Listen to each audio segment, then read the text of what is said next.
Año 1559. Un mediodía de julio impregnado por el sonido del acero y el murmullo de la multitud. El rey de Francia, Enrique II, sale a un torneo de caballeros que terminará con un destino trágico. Ese día, como en todos los años anteriores de su reinado, no solo llevaba los símbolos de su reino, sino también las marcas de su absoluta devoción hacia una sola mujer. En sus trajes de gala, en los escudos y hasta en las decoraciones del evento, brillaba un emblema atrevido y desafiante: 3 medias lunas entrelazadas. Era el símbolo oficial de Diane de Poitiers, su estandarte personal, que el rey había elevado por encima de todas las insignias reales.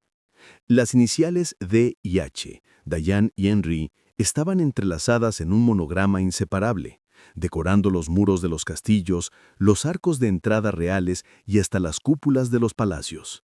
Toda Francia lo sabía. En esa unión, el título de rey le pertenecía a él, pero el poder sobre su corazón y su reino era de ella. Diane de Poitiers ocupaba un lugar único y sin precedentes. Su influencia, reconocida oficialmente, era tan inmensa que se convirtió en la tercera figura más poderosa del reino. No solo al lado del monarca, sino prácticamente como su cogobernante. Incluso durante la solemne coronación de la legítima esposa de Enrique II, aquel monograma entrelazado brillaba descaradamente en todas las decoraciones del evento. Pero lo que realmente sorprende, lo que hace que los descendientes miren a Diane con el mismo asombro que el propio Enrique II, es su edad. En el momento de aquella fatídica salida, cuando el rey apareció por última vez con sus colores, Diane acababa de celebrar su 60º cumpleaños. 60 años. En una época en la que la mayoría de las personas no llegaba ni a los 40, ella no solo seguía siendo poderosa, sino también la mujer a quien el poeta Brantôme llamaría más tarde la diosa del amor, la hechicera de la historia. ¿Cómo explicar una devoción tan extraña y absoluta? A diferencia de muchas otras favoritas, Diane no solo no escondía su posición, sino que la usaba como fuente de un poder casi ilimitado. Enrique II, en sus apasionadas cartas, no solo confesaba su amor, se inclinaba ante ella como ante una fuerza superior que definía su destino. En 1547 le escribió: «Soy tuyo, soy tuyo, soy tuyo, y tú eres mi destino, mi soberana princesa. El amor por ti es una misa solemne, que no detendrá ni el frío, ni la lluvia, ni el calor, ni la larga marcha de los años, ni el velo sombrío de la eternidad». Frases como esas, escritas por un monarca a su amada, se parecen más a un juramento de lealtad a una deidad o a una soberana que a una simple declaración de amor. Tal vez el secreto residía en su belleza fenomenal, comparada con una estatua esculpida en mármol. Pero incluso el mármol con el tiempo desarrolla grietas. Los contemporáneos estaban lejos de estar de acuerdo. Algunos, como Brantôme, afirmaban que Diane, incluso a los 70 años, seguía tan fresca y encantadora como a los 30. Otros, más cínicos y crueles, apenas alcanzando los 50 de Diane, lanzaban epigramas mordaces, criticando sus arrugas, su piel flácida, sus dientes falsos y su cabello canoso, llamando a la diosa de la belleza viejo hongo. La verdad, como siempre, se encontraba en algún punto intermedio entre la lisonja y la burla. Para algunos, ella era un genio de la belleza pura. Para otros, una hechicera que había lanzado encantos con un anillo mágico, como se murmuraba en la corte. Pero el hecho sigue siendo el mismo. Era un fenómeno. La viudez, que podría haber marcado el final de la vida social para cualquier otra mujer, se convirtió en su trampolín. Su linaje, que le daba derecho a mirar con desdén a muchos en la corte real, incluida a la propia reina, era su escudo invisible. Su familia, mucho más antigua que la casa de Valois a la que pertenecía Enrique, le recordaba constantemente su superioridad y su destino predeterminado. Fue esta confianza, basada en raíces ancestrales, mezclada con algún secreto desconocido para mantener su apariencia y una voluntad de hierro, lo que le permitió no solo ser la favorita del rey, sino también hacerse con todos los asuntos del reino. Para entender cómo Dayan podía ser simultáneamente la diosa y el viejo hongo a los ojos de los mismos cortesanos, hay que mirar su pasado, un pasado lleno no solo de belleza, sino también de poder inscrito en su genealogía. Su influencia sobre el rey, expresada en esas líneas apasionadas sobre el destino y la misa solemne, no podía basarse únicamente en encantos. Era la fuerza de su linaje y su estatus personal. Dayan de Poitiers nació el 3 de septiembre de 1499 en una de las familias más antiguas y nobles de Dolfinado. Su antepasado era Guillaume de Poitiers, el último de los duques de Aquitania. Este hecho, que ella recordaría durante toda su vida, hacía que su linaje fuera, en esencia, más venerable y antiguo que la dinastía Valois a la que pertenecía rey. Su vida comenzó con una profecía mística que concluía con las palabras «Alegraos porque ella gobernará a todos». No era solo un cumplido, quizás era un reconocimiento de la voluntad inflexible que ya se había formado en ella. A los 15 años, se casó con Louis de Bresse, senescal de Normandía, quien era 40 años mayor que ella. Casarse con el nieto del rey Carlos VII por línea materna introdujo instantáneamente a la joven Dayan en los círculos más altos del poder. Tras la muerte de su esposo en 1531, Dayan, a los 31 años, tomó una decisión que se convirtió en símbolo de su futuro poder. Mandó construir un majestuoso mausoleo en Rouen y vistió luto de manera demostrativa hasta el final de sus días. Los colores negro y blanco de su atuendo no solo lloraban a su esposo, sino que se convirtieron en su estilo personal que rápidamente se puso de moda en la corte. Este contraste blanco y negro simbolizaba su inaccesibilidad y su poder limpio pero sombrío. Pero además de su linaje y su estatus de viuda, había un aspecto físico que añadía misterio. Mantenía una forma física que desafiaba el tiempo. Según los testimonios, el secreto de su juventud sorprendente residía en un estilo de vida extremadamente austero. Su ritual diario era único: levantarse temprano, tomar un baño frío obligatorio y luego montar a caballo durante 2 horas. Después de un breve descanso y un desayuno ligero, dedicaba tiempo a la lectura. Dayan renunciaba por completo al maquillaje y no consumía vino. Esta disciplina, casi ascética, quizá le daba esa frescura marmólea que volvía loco al rey. Fue esta combinación de orgullo aristocrático, sobriedad política y disciplina física la que le permitió ejercer un poder absoluto que ninguna otra favorita en la historia de Francia pudo igualar. No gobernaba solo con el corazón, sino con la mente y sobre todo con un control férreo sobre los asuntos del Estado. Este contraste en blanco y negro que se convirtió en su sello personal simbolizaba no solo el duelo eterno por su primer esposo, sino también su posición única. Dayan era la soberana en las sombras del palacio, simultáneamente pura y todopoderosa. Dayan de Poitiers utilizó magistralmente este papel para construir su propia leyenda, convirtiéndose no solo en la favorita del rey, sino en la verdadera musa y la creadora de tendencias del Renacimiento en Francia. Tenía un instinto extraordinario para la belleza y el talento, lo que le permitió transformar su estatus en una poderosa herramienta de poder blando. Todos los grandes artistas y arquitectos sabían que el favor de Dayan no solo significaba patrocinio real, sino también inmortalidad en piedra y en lienzo. Fue la mente maestra y supervisora de proyectos arquitectónicos, sentando las bases de la famosa escuela francesa de Fontainebleau. Su nombre quedó grabado para siempre en la historia de la arquitectura gracias al castillo de Chenonceau, regalado por el rey, donde ella creó los célebres puentes y galerías sobre el río Cher. No fue la reina quien controlaba la extensa biblioteca real, sino Dayan, y ella también patrocinaba a escritores y científicos destacados. Cultivaba deliberadamente la imagen de la diosa romana de la casa, Artemisa, Diana, encargando regularmente estatuas y pinturas donde se representaba desnuda, joven y atlética, una imagen destinada a grabar para siempre en la mente de sus contemporáneos su belleza eterna y su fuerza que desafiaba al tiempo. Esta estrategia de autopromoción era infalible. Pero si en el arte Dayan era creadora, en la vida de la corte era una maestra del dominio psicológico. El núcleo de la intriga de su vida giraba en torno a Catherine de Medici. La reina, aristócrata italiana, llevaba años sin herederos, lo que le daba a Diane una confianza adicional en su posición inquebrantable. Diane no solo competía con Catherine, diariamente invadía sus funciones reales.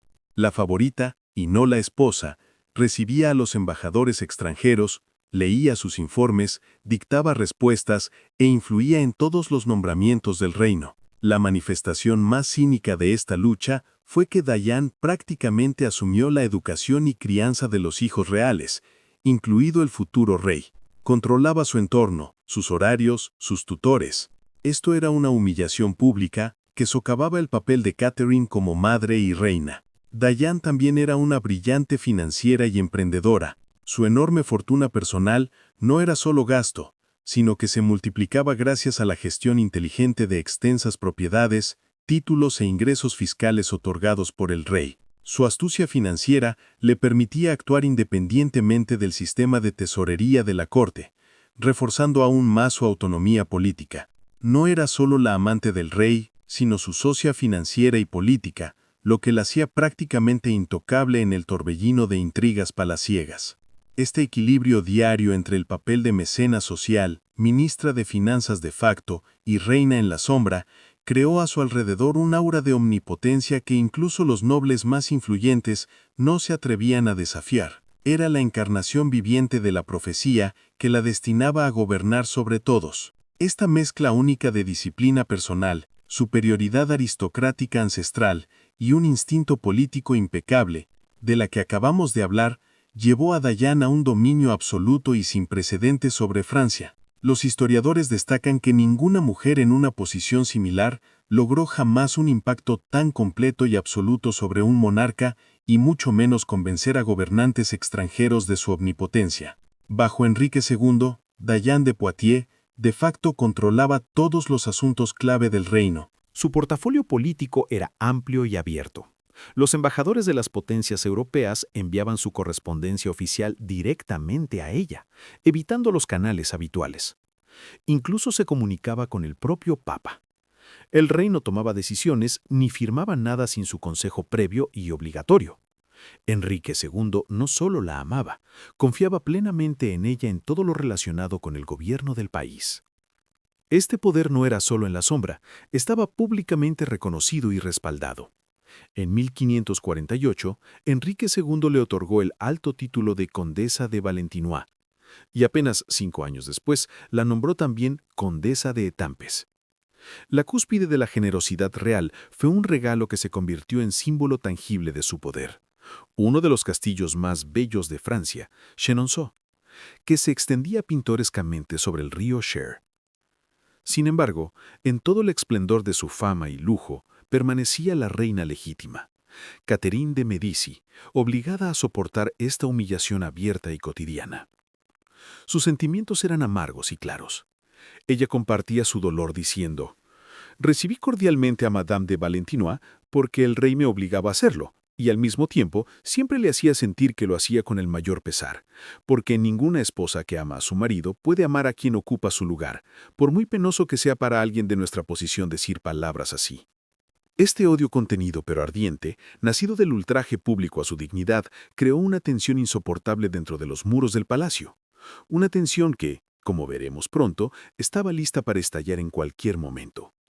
El evento fatídico era inevitable y se convirtió en el punto de quiebre después del cual el poder absoluto de Diane de Poitiers se desplomó de un día para otro. La tensión que se había acumulado durante años en la corte se resolvió de manera repentina e irreversible aquel día de julio de 1559. El rey Enrique II salió al torneo para celebrar un acuerdo de paz, y por ironía del destino, lo hizo por última vez luciendo los colores de su favorita. Cayó herido por la lanza del conde de Montgomery, y esta tragedia del monarca transformó al instante todos los balances de poder en Francia. El reinado de Diane de Poitiers no terminó por intrigas políticas, ni por un levantamiento popular, sino por un accidente absurdo. Una vez que el poder pasó al nuevo rey, Catherine de Medici, quien había soportado años de humillación pública, finalmente tuvo la oportunidad de vengarse. Su venganza fue fría, rápida y estrictamente simbólica. La reina madre no derramó lágrimas, pero actuó con determinación que había guardado durante 2 décadas. Por su insistencia, Diane de Poitiers fue obligada de inmediato a retirarse. La primera y más humillante demanda de Catherine fue la devolución de todas las joyas y regalos que Enrique había dado a su favorita, así como el símbolo clave de su poder, el castillo de Chenonceau. En su lugar, Diane recibió un modesto castillo en Ennet. De un día para otro, abandonada por todos aquellos que hasta ayer le besaban las manos y buscaban su favor, Diane de Poitiers mostró una fuerza de espíritu impresionante que pocos habían percibido en ella. Se retiró a sus dominios, donde pasó los años restantes de su larga vida en relativa soledad. Sin embargo, incluso lejos de la corte, no dejó de servir. En esos últimos años fundó varios hospitales, terminando su camino no en lujo ni en intrigas, sino en obras de caridad. Falleció a los 67 años. Su partida, ocurrida 8 años después de la tragedia en el torneo, fue tan silenciosa como su vida en retiro. En la iglesia del castillo de Anet se colocó una estatua de Diane, tallada en mármol blanco, la misma imagen de belleza perfecta que sus admiradores exaltaban y a la que ella aspiró durante toda su vida. A lo largo de los siglos, esta estatua de mármol, al igual que las leyendas sobre Diane, permaneció como un símbolo de un misterio eterno. ¿Cómo logró, a pesar de su ascetismo, mantener durante tanto tiempo una frescura casi sobrenatural? El secreto, que se creía residía en su disciplina férrea, baños diarios de agua fría, largas cabalgatas, total abstinencia de vino y cosméticos, parecía lógico, pero no explicaba del todo esa blancura y suavidad marmórea de su piel que la distinguía. Los historiadores aceptaron esta explicación, pero el velo sobre la verdad no se levantó hasta casi 5 siglos después. El drama histórico dio paso a la investigación científica en 2009, cuando los restos de Diane de Poitiers fueron extraídos de su sepulcro para estudios modernos.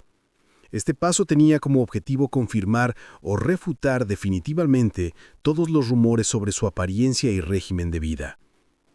Un grupo de científicos, incluidos el patólogo Philippe Charlier y el toxicólogo Joël Poupon, se encargó del análisis de los cabellos y huesos de la famosa favorita. Los resultados de esta investigación se convirtieron en una auténtica sensación científica y en la revelación final y sorprendente del misterio de su belleza. En los tejidos de Diane se encontró un contenido de oro monstruoso, 250 veces superior a los niveles normales. Este elixir dorado, que ella creía le otorgaba una belleza inmutable, resultó ser en realidad una sustancia de acción lenta y peligrosa. El oro, en concentraciones tan altas, provoca inevitablemente una intoxicación grave en el organismo. Se acumula en los tejidos, y uno de los signos externos de este estado es precisamente una palidez sorprendente y antinatural de la piel. Los testimonios conservados de sus contemporáneos adquirieron ahora un significado siniestro. Diane siempre se distinguió por un rostro muy claro, pero unos meses antes de su partida, este se volvió literalmente blanco, adoptando un tono enfermizo y tiznado. Los científicos concluyeron que lo que durante décadas había sido su principal arma, su deslumbrante belleza, en realidad era el resultado de una intoxicación constante. Ella pagaba por su frescura de mármol no solo con ascetismo, sino también con los efectos invisibles y destructivos de este metal precioso. Así, Diane de Poitiers resultó ser verdaderamente una genio de la belleza, pero el precio que pagó por la leyenda de su apariencia inmutable fue incalculablemente alto. Consciente o sin saberlo, bebía su propio veneno para mantenerse como una diosa. La historia vive mientras se cuente. Suscríbete. Lo que vendrá a continuación, nunca lo habías escuchado antes.